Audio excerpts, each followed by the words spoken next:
So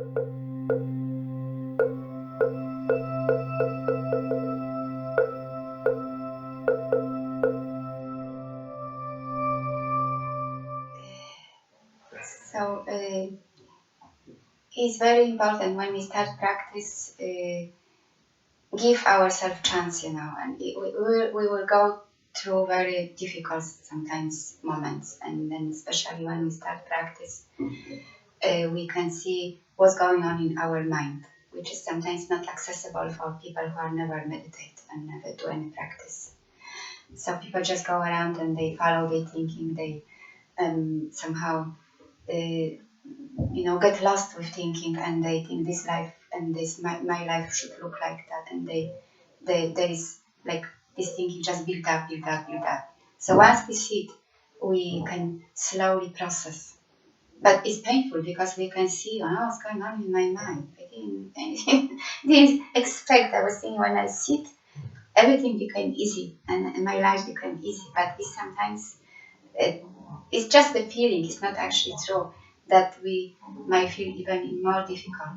We feel not easy because we see, oh my God, one day I'm gonna control this, or and then we got somehow tension because we want to give up. We want to somehow cut off very quickly. So we kind of push ourselves, and we start to judge ourselves. We start to be very demanding and very cruel to ourselves, as you said. And we start to be, you're not going to do it. You're not going to make it. This might be very also scary and painful. So we have to just a bit, we say calm down means, even this type of thoughts appearing in our mind, and we slowly breathe in and feel our center. And then we can process even, because it's like putting extra thinking to our thinking, because we really want to cut off these thoughts, and we see first time it's like seeing demon. Oh my God, it's mine?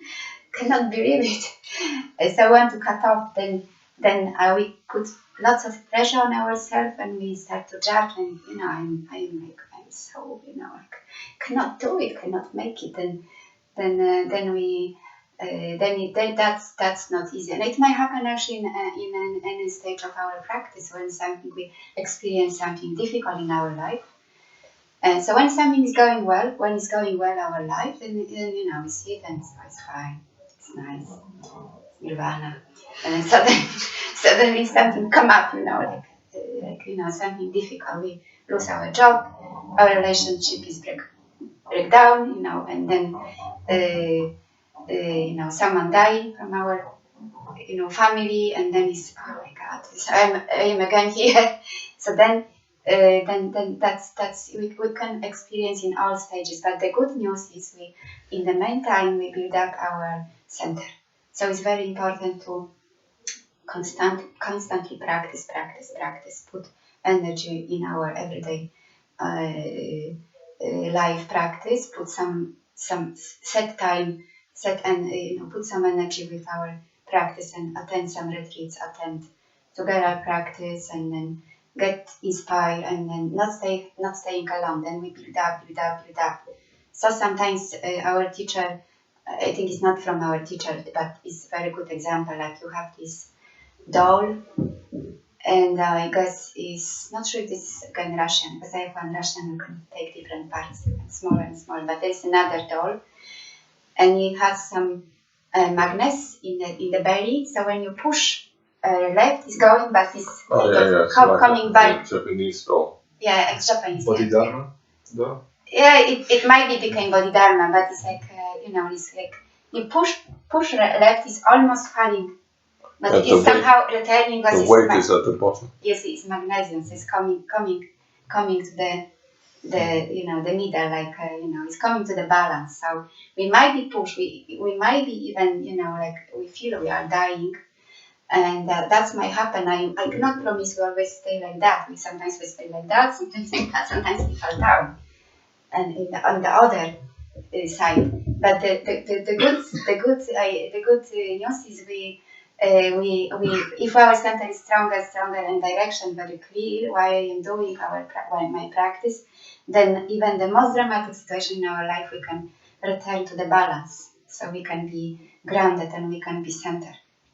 So it's very important, but not only center, because many people do improve their center, but their direction is not very clear. So they might be like, like soldiers, but they actually cannot see people around. So they do this practice. How I can only be, good in my life. How I can find happiness for, like in my life, but it's not seeing anything around. It's actually not working because we cannot be much happy if there is everything fall apart around us. We cannot do it.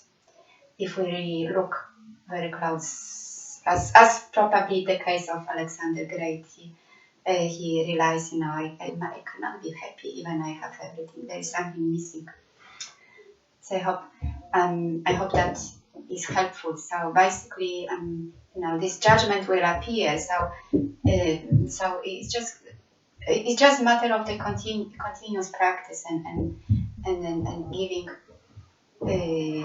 giving attention to our practice in daily life, not just saying I will do practice once a week, or I will sit retreat like every year only maybe, or just doing even very short, just stop and try to focus on our mind. That's maybe very helpful, because if we practice and we don't put effort, then this judgmental mind will appear, and it's sometimes very difficult to deal with it. So, questions?